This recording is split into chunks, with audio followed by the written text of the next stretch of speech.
Hey guys, welcome back on the channel. आज के इस वीडियो में हम पढ़ेंगे class 10th maths NCERT chapter 3 की प्रश्नावली 3.2 का क्वेश्चन 2, 3 एंड 4 में काम आने वाला वेरी इंपॉर्टेंट कॉन्सेप्ट। ये कॉन्सेप्ट बोर्ड एग्ज़ाम में, खासकर यूपी बोर्ड एग्ज़ाम में 2 नंबर में पूछा जाता है और हर साल इसमें से 100% गारंटी के साथ 2 नंबर में क्वेश्चन आता है। अब ये क्वेश्चन किस कॉन्सेप्ट के ऊपर आधारित है, हम उस क्वेश्चन को डिटेल में जानेंगे। नमस्कार, मैं आपका टीचर रोहित धीमान स्वागत करता हूं आपका आपके अपने educational YouTube channel Rohit Dhiman maths पर। चलिए अब शुरू करते हैं इस कॉन्सेप्ट को समझना। देखिए, अगर हमारे पास 2 रेखाएं हैं a1x plus b1y plus c1 equals to 0 व a2x plus b2y plus c2 equals to 0, हमें बताना है कि ये कब प्रतिच्छेदी होंगी, कब समपाती होंगी, कब समांतर होंगी। या इसमें से इस तरह से भी क्वेश्चन पूछा जा सकता है कि इसका अद्वितीय हल है या अपरिमित रूप से अनेक हल हैं या कोई हल नहीं है। या तीसरी प्रकार से प्रश्न पूछा जाता है कि ये जो समीकरणें दी गई हैं ये संगत समीकरण युग्म है या असंगत समीकरण युग्म है, वो आपको पता लगाना होता है। केवल एक ही सारणी में मैं ये सब चीज़ें आपको अब क्लियर करवाने वाला हूँ। मैं यहाँ लिख रहा हूँ, इसके गुणांक देख लीजिए आप। इसके गुणांक क्या है? इसमें x का गुणांक k1 है, y का गुणांक b1 है और अचर पद है c1। इसमें x का गुणांक k2 है, y का गुणांक b2 है और अचर पद है c2। तो हम यहाँ गुणांकों की तुलना करके पता लगाते हैं। तो यदि a1 अपॉन a2 इक्वल्स ना हो b1 अपॉन b2 के, ये पहली कंडीशन है हमारी कि अगर ये कंडीशन है तो रेखाएं होती हैं प्रतिच्छेदी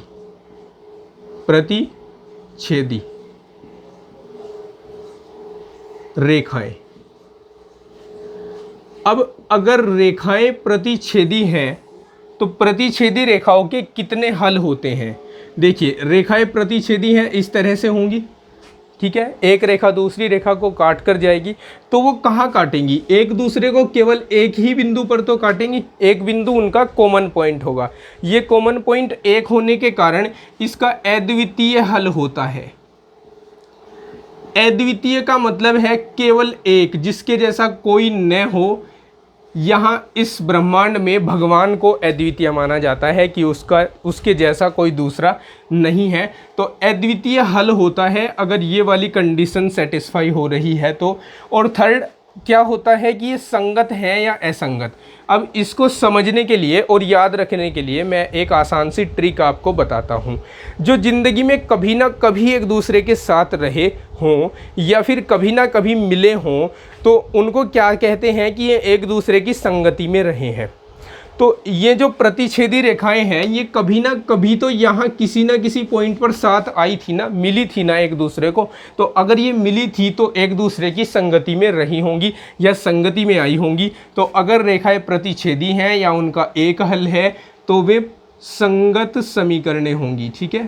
संगत रेखाएं होंगी, संगत रेखा युग्म, ठीक है। दूसरी कंडीशन है हमारे पास कि a1 upon a2 equals to हो जाए b1 अपॉन b2 के और इक्वल्स हो जाए c1 अपॉन c2 के। तब हम कहते हैं कि रेखाएं समपाती हैं। समपाती रेखाएं, समपाती का मतलब साथ साथ चलने वाली, जीवन के हर मोड़ पर एक दूसरे का साथ देने वाली, एक सच्चे बॉयफ्रेंड और गर्लफ्रेंड की तरह, ठीक है। इनको समपाती कहेंगे। यानी एक जहाँ से निकल कर जाएगी दूसरी ठीक उसी रास्ते से निकल कर जाएगी, साथ साथ चलेंगे, ठीक है, दोनों एक दूसरे के। तो ये समपाती होंगी। अब अगर ये समपाती हैं तो इनके कितने हल हैं? देखो भाई, जब 2 रेखाएं एक दूसरे को किसी बिंदु पर मिलती हैं तो वो बिंदु उनका हल हो जाता है। ये तो चल ही रही हैं साथ साथ, तो इसका मतलब इनका हर एक बिंदु जो है वो इनका हल है। और आप जानते हैं कक्षा 9 वाले कॉन्सेप्ट आपने पढ़े कि एक बिंदु में एक रेखा में असंख्य बिंदु होते हैं। तो हम कहेंगे कि अगर समपाती रेखाएं हैं या ये कंडीशन है तो उनके अपरिमित रूप से अनेक हल हैं। अपरिमित रूप से अनेक हल, और ये संगत है या नहीं है? आप सोचो और बताओ, ये संगत है या नहीं? भाई जो कुछ देर के लिए मिली वो संगत हो गई, तो ये तो चल ही साथ साथ रही हैं, सो साथ साथ रही हैं, उठ साथ साथ रही हैं, बैठ साथ साथ रही हैं, सारा काम साथ साथ हो रहा है, तो ये भी क्या होंगी? संगत रेखा युग्म होगा। संगत रेखा युग्म होगा। तीसरी कंडीशन हमारे पास होती है, तीसरी कंडीशन कि A1 अपॉन A2 तो इक्वल्स हो जाए B1 अपॉन B2 के, बट नॉट इक्वल्स टू हो C1 अपॉन C2 के। तो हम कहते हैं कि ऐसी रेखाएं समांतर रेखाएं हैं। समांतर रेखाएं, समांतर रेखाएं ऐसी रेखाएं होती हैं जिनके बीच की दूरी हमेशा समान रहती है। जैसे ये रेखा और ये रेखा, ये रेखा और ये रेखा हर बिंदु पर दूरी बनाए रखेंगी, कभी भी एक दूसरे को नहीं मिलेंगी, और जब ये एक दूसरे को कहीं किसी बिंदु पर काटेंगी नहीं तो कोई कॉमन पॉइंट नहीं होगा। तो ऐसी स्थिति में इसका कोई हल नहीं होगा, कोई हल नहीं। ठीक है, एक दूसरे को कभी मिली नहीं, जानती तक नहीं, साथ बैठे नहीं, उठे नहीं, तो संगति में भी नहीं रहेंगी। तो लिखेंगे असंगत समीकरण युग्म या रेखा युग्म, जो भी आप कहें। तो ये सारणी है। अगर आपने ये सारणी याद कर ली है तो 2 अंक समझिए आपके पक्के हो गए हैं बोर्ड एग्ज़ाम के लिए। अब इस सारणी का यूज़ इस एक्सरसाइज 3.2 के क्वेश्चन नंबर 2, 3 और 4 में होता है। इस सारणी का प्रयोग करना हम सिखाएंगे, लेकिन उससे पहले एक बार इसको आप लिख लीजिए।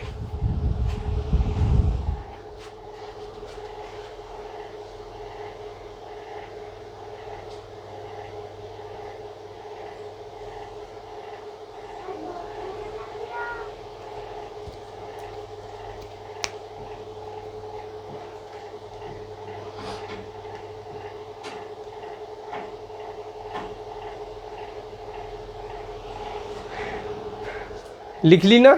एक बार समझ लीजिए, देखो किस तरह से क्वेश्चन बन सकता है। ये 2 समीकरणें देकर या तो आपको पूछा जा सकता है कि बताइए कि ये दोनों रेखाएं प्रतिच्छेदी हैं, समपाती हैं या फिर समांतर हैं। या दूसरे टाइप से क्वेश्चन ऐसे बन सकता है कि 2 रेखाएं दे दी जाएंगी और कहा जाएगा कि बताओ इनके अद्वितीय हल हैं या अपरिमित रूप से अनेक हल हैं या फिर इनका कोई हल नहीं है, या इसके हल का पता लगाने को कहा जाएगा कि इसके हल का पता लगाइए किस प्रकार का है। या फिर ये दोनों समीकरणें देकर कह दिया जाएगा कि बताओ ये संगत रेखा युग्म है या असंगत रेखा युग्म है। अगर संगत है तो ग्राफ बनाओ, असंगत है तो छोड़ दो। इस तरह के क्वेश्चन पूछे जाएंगे बोर्ड एग्ज़ाम में, आने वाले 2022-23 वाले बोर्ड एग्ज़ाम में। ठीक है, चलिए अब हम इसका क्वेश्चन नंबर 2, 3 और 4 में से एक एक पार्ट लेकर सोल्व करके आपको दिखा देते हैं।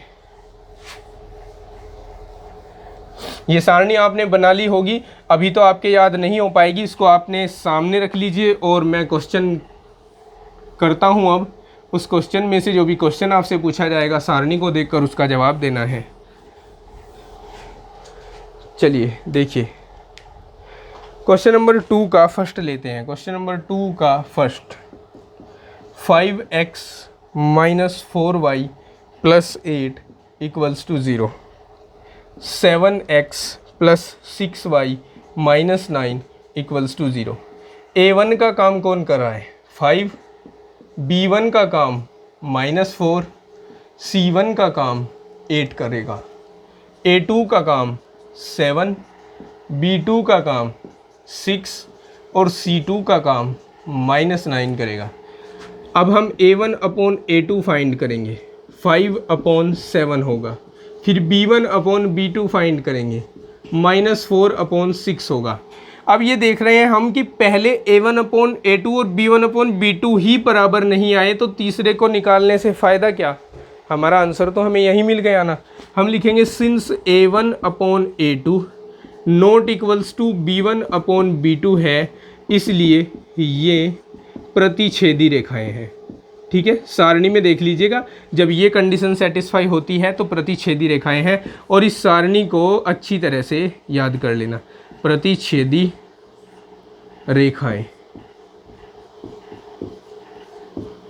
ठीक है, अगर मैं पूछूं उसके कितने हल हैं तो आप कहेंगे एक हल या अद्वितीय हल। अगर मैं पूछूं ये संगत है कि असंगत है तो आप कहेंगे संगत समीकरणे हैं। ठीक है, समझ गए। अब तीसरे में आपको संगत असंगत पूछा है, इसी तरह से करना है। चौथे में आपको असंगत और संगत पूछा है, इसी तरह से करना है। संगत है तो ग्राफीय निरूपण करना है, ग्राफीय निरूपण आप करना जानते हैं। अगर नहीं जानते हैं तो आप कमेंट कीजिएगा, ग्राफ के लिए मैं अलग से वीडियो बना दूंगा आपके लिए और बेहतरीन ढंग से आपको सिखा दूंगा कि ग्राफ को कैसे प्लॉट किया जाता है। तो इस वीडियो का उद्देश्य जो था वो पूरा होता है। ये टेबल और 2 अंक आपके पक्के मुझे करने थे, आपके लिए ये इन्फॉर्मेशन थी। मिलते हैं नेक्स्ट वीडियो में किसी नेक्स्ट कॉन्सेप्ट के साथ, जो आप चाहेंगे कमेंट करके बताएंगे, उसी कॉन्सेप्ट के ऊपर मैं वीडियो आगे बना दूंगा। चलिए मिलते हैं अगले वीडियो में, तब तक के लिए take care, bye bye, have a nice day.